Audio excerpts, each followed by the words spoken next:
말씀이 우리와 함께 날마다 만나는 성경 통독 일기 마카베오기 학원 6장에서 7장입니다. 6장 이교 예식을 강요하다. 그 뒤에 얼마 되지 않았을 때 임금은 아테네에 원로 한 사람을 보내어 유다인들이 조상들의 법을 버리고 하느님의 법대로 살지 못하도록 강요하였다.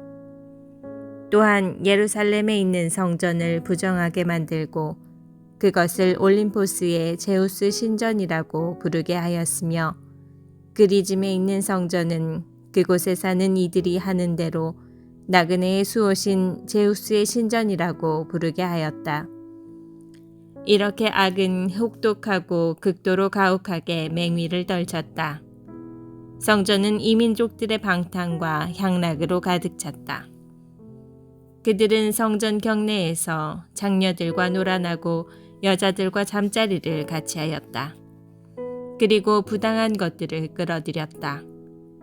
제단은 법으로 금주된 부정한 것들로 가득 찼다. 사람들은 안식일을 지낼 수도 없고 조상 때부터 전해오는 주기를도 지킬 수 없었으며 스스로 유다인이라고 할 수조차 없었다. 게다가 달마다 임금의 생일이 되면 끌려가서 지독한 강요를 받아 이교 제사에 참석할 수밖에 없었다. 또 디오니소스 주길이 되면 담쟁이 덩굴로 엮은 관을 쓰고 디오니소스를 찬양하는 행렬을 하도록 강요받았다. 프톨레마이스 시민들의 제안으로 이웃 그리스 성읍들에도 칙령이 반포되었다. 그 칙령은 유다인들을 탄압하는 똑같은 정책을 써서 이교 제사에 참석하게 하고 관습을 그리스식으로 바꾸기를 거부하는 이들을 죽이라는 것이었다. 그래서 환난이 닥친 것을 누구나 알게 되었다. 어떤 여자 둘은 아들에게 할례를 베풀었다고 해서 끌려 나왔다. 그 여자들은 아기를 가슴에 매단 채 성읍 이곳저곳으로 끌려다니다가 성벽 위에서 아래로 내던져졌다. 다른 이들은 근처 동굴에 모여서 몰래 7째 날을 지내다가 빌리포스에게 고발되어 한꺼번에 화형을 당하였다. 그들은 성스러운 날을 존중하여 자신들을 방어하는 일조차 삼갔던 것이다. 저자의 권고. 나는 이 책을 읽는 이들이 이러한 고난을 좌절하지 말고 이 징벌을 우리 민족을 멸망시키려는 것이 아니라 교육시키려는 것으로 여기도록 권고한다. 사악한 자들을 오래 버려두시지 않고 바로 벌하시는 것은 그분께서 지극히 인자하시다는 표지다. 주님께서는 이와 달리 다른 민족들에게는 그들의 죄가 가득 찰 때까지 벌을 내리시지 않고 인내하며 기다리신다.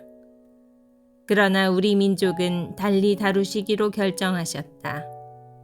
나중에 우리의 죄가 절정에 달하여 그분께서 우리에게 보복하시는 일이 없게 하시려는 것이다. 그러므로 그분께서는 절대로 우리에게서 자비를 거두지 않으신다.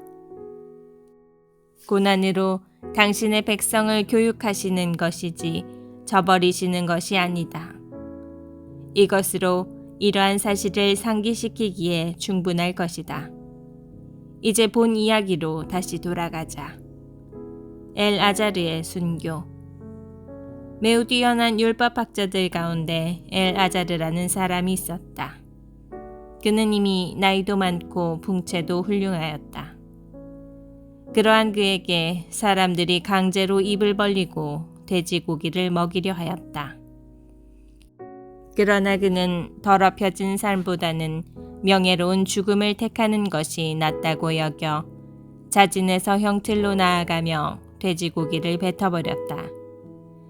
이것이 바로 목숨이 아까워도 법에 어긋나는 음식은 맛보는 일조차 거부하는 용기를 지닌 모든 이가 걸어가야 하는 길이다. 법에 어긋나는 이교 제사의 책임자들이 전부터 엘아자르와 친분이 있었기 때문에 그를 따로 데리고 가 그가 먹어도 괜찮은 고기를 직접 준비하여 가지고 와서 임금의 명령대로 이교 제사 음식을 먹는 채 하라고 권하였다. 그렇게 하여 엘아자르가 죽음을 면하고 그들과 맺어온 오랜 우정을 생각하여 관대한 처분을 받게 하려는 것이었다. 그러나 그는 자기의 생에 많은 나이에서 오는 위엄, 영예롭게 얻은 백발, 어릴 때부터 보여온 훌륭한 처신, 그리고 무엇보다도 하느님께서 제정하신 거룩한 법에 합당하게 고결한 결정을 내린 다음 자기를 바로 저승으로 보내달라고 하면서 이렇게 말하였다. 우리 나이에는 그런 가장된 행동이 합당하지 않습니다. 많은 젊은이가 90살이나 된 엘아자르가 이민족들의 종교로 넘어갔다고 생각할 것입니다. 또한 조금이라도 더 살아보려고 내가 취한 가장된 행동을 보고 그들은 나 때문에 잘못된 길로 빠지고 이 늙은이에게는 오욕과 치욕만 남을 것입니다. 그리고 내가 지금은 인간의 벌을 피할 수 있다 하더라도 살아서나 죽어서나 전능하신 분의 손길은 피할 수 없을 것입니다. 그러므로 이제 나는 이 삶을 하직하여 늙은 나이에 맞가진 내 자신을 보여주려고 합니다. 또 나는 숭고하고 거룩한 법을 위하여 어떻게 기꺼이 그리고 고결하게 훌륭한 죽음을 맞이하는지 그 모범을 젊은이들에게 남기려고 합니다. 이렇게 말하고 나서 그는 바로 형틀로 갔다. 조금 전까지도 그에게 호의를 베풀던 자들은 그가 한 말을 미친 소리라고 생각하였기 때문에 마음을 바꾸고 악의를 품었다. 그는 매를 맞아 죽어가면서도 신음 중에 큰 소리로 말하였다. 거룩한 지식을 가지고 계신 주님께서는 내가 죽음을 면할 수 있었지만 몸으로는 채찍질을 당하여 심한 고통을 겪으면서도 마음으로는 당신에 대한 경외심 때문에 이 고난을 달게 받는다는 사실을 분명히 아십니다. 이렇게 그는 젊은이들뿐 아니라 온 민족에게 자기의 죽음을 고결함의 모범과 덕의 귀감으로 남기고 죽었다. 7장 한 어머니와 7 아들의 순교. 그때 어떤 7 형제가 어머니와 함께 체포되어 채찍과 가죽끈으로 고초를 당하며 법으로 금지된 돼지고기를 먹으라는 강요를 임금에게서 받은 일이 있었다. 그들 가운데 하나가 대변자가 되어 이렇게 말하였다. 우리를 신문하여 무엇을 알아내려 하시오. 우리는 조상들의 법을 어기느니 차라리 죽을 각오가 되어 있소. 그러자 임금은 화가 나서 냄비와 솥을 불에 달구라고 명령하였다. 그것들이 바로 달구어졌을 때 남은 형제들과 어머니가 함께 지켜보는 가운데 그 대변자의 혀를 잘라내고 머리 가죽을 벗기고 손발을 자르라고 지시하였다. 그리고 완전히 불구가 되었지만 아직 숨이 붙어있는 그를 불 곁으로 옮겨 냄비에 집어넣으라고 명령하였다.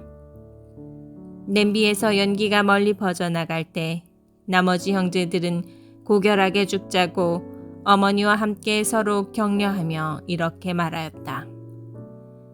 모세께서 백성에게 경고하시는 노래에서 주님께서는 당신의 종들을 가엾이 여기시리라 하고 분명히 밝히신 것처럼 주 하느님께서 우리를 지켜보시고 우리에게 참으로 자비를 베푸실 것이다. 첫째가 이런 식으로 죽자 그들은 둘째를 조롱하려고 끌어내었다. 그들은 머리 가죽을 머리카락째 벗겨내고 물었다. 내 몸의 사지가 잘려나가는 형벌을 받기 전에 이것을 먹겠느냐? 그는 조상들의 언어로 먹지 않겠소 하고 대답하였다. 그래서 그도 첫째처럼 고문을 당한 끝에 마지막 숨을 거두며 말하였다.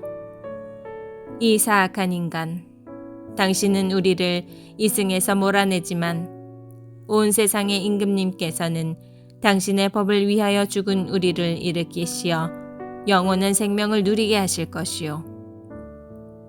그 다음에는 셋째가 조롱을 당하였다. 그는 혀를 내밀라는 말을 듣자 바로 혀를 내밀고 손까지 용감하게 내뻗으며 고결하게 말하였다. 이 지체들을 하늘에서 받았지만 그분의 법을 위해서라면 나는 이것들까지도 하찮게 여기요. 그러나 그분에게서 다시 받으리라고 희망하오. 그러자 임금은 물론 그와 함께 있던 자들까지 고통을 아무것도 아닌 것으로 여기는 그 젊은이의 기계에 놀랐다. 셋째가 죽은 다음에 그들은 넷째도 같은 식으로 괴롭히며 고문하였다. 그는 죽는 순간이 되자 이렇게 말하였다. 하느님께서 다시 일으켜 주시리라는 희망을 간직하고 사람들의 손에 죽는 것이 더 낫소. 그러나 당신은 부활하여 생명을 누릴 가망이 없소. 그 다음에는 다섯째가 끌려 나와 고초를 당하였다. 그는 임금을 바라보며 말하였다. 당신도 죽을 몸인데 사람들에게 권력을 휘두르며 당신 마음대로 하고 있소. 그러나 우리 민족이 하느님께 버림받았다고 생각하지는 마시오. 두고 보시오. 그분의 위대한 능력이 어떻게 당신과 당신 후손을 괴롭히는지 당신이 보게 될 것이오. 그 다음에 그들은 여섯째를 끌어내었다. 그는 죽을 때가 되자 이렇게 말하였다. 헛된 생각을 하지 마시오. 우리는 지금 우리 하느님께 죄를 지은 탓으로 고난을 당하고 있소. 그래서 이렇게 엄청난 일들이 벌어진 것이오. 그러나 감히 하느님과 싸우려 한 당신이 벌을 받지 않으리라고는 생각하지 마시오. 특별히 그 어머니는 오래 기억될 놀라운 사람이었다. 그는 7 아들이 단 하루에 죽어가는 것을 지켜보면서도 주님께 희망을 두고 있었기 때문에 용감하게 견뎌냈다. 그는 조상들의 언어로 아들 하나하나를 격려하였다. 고결한 정신으로 가득 찬 그는 여자다운 생각을 남자다운 용기로 북돋으며 그들에게 말하였다. 너희가 어떻게 내 뱃속에 생기게 되었는지 나는 모른다. 너희에게 목숨과 생명을 준 것은 내가 아니며 너희 몸의 각 부분을 제자리에 붙여준 것도 내가 아니다.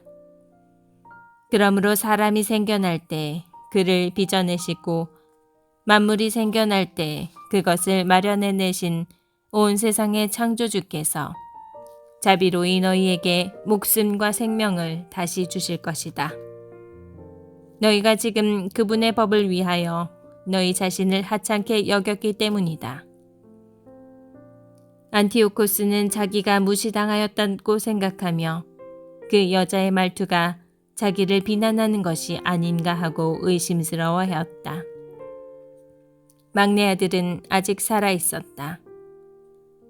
임금은 그에게 조상들의 관습에서 돌아서기만 하면 부자로 만들어주고 행복하게 해주며 벗으로 삼고 관직까지 주겠다고 하면서 말로 타이를 뿐만 아니라 약속하며 맹세까지 하였다.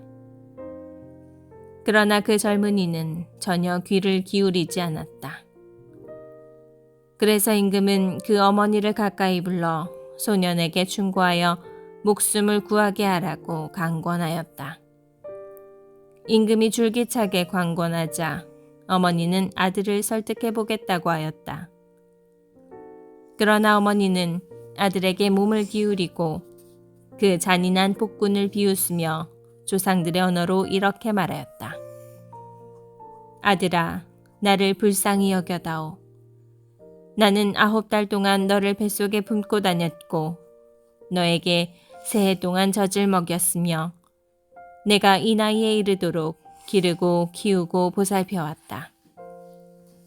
얘야, 너에게 당부한다. 하늘과 땅을 바라보고 그 안에 있는 모든 것을 살펴보아라.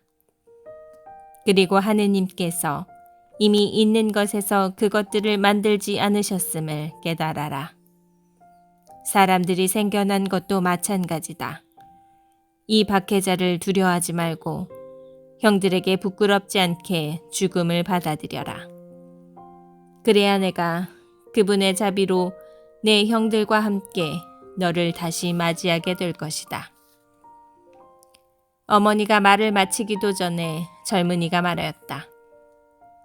당신들은 무엇을 기다리는 것이오?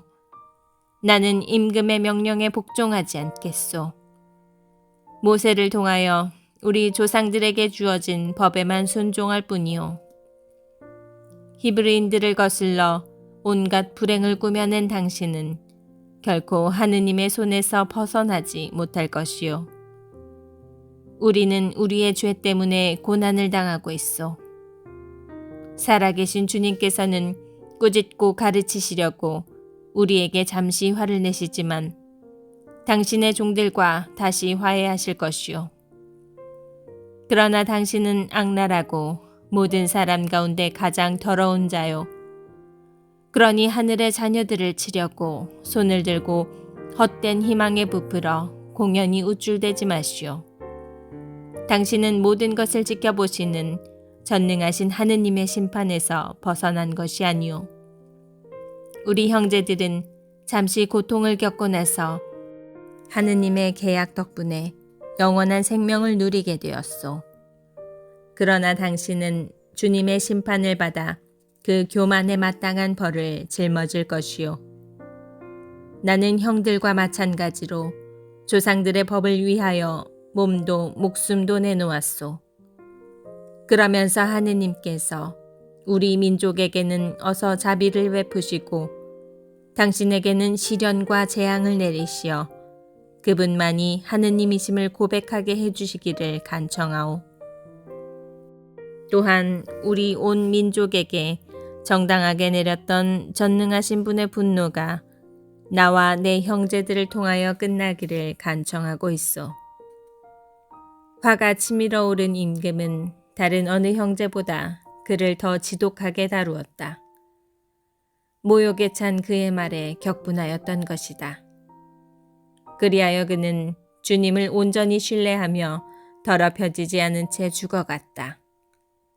마지막으로 그 어머니도 아들들의 뒤를 이어 죽었다. 이교 제사를 거부한 이야기와 극심한 고문에 관한 이야기는 여기에서 마치기로 하자.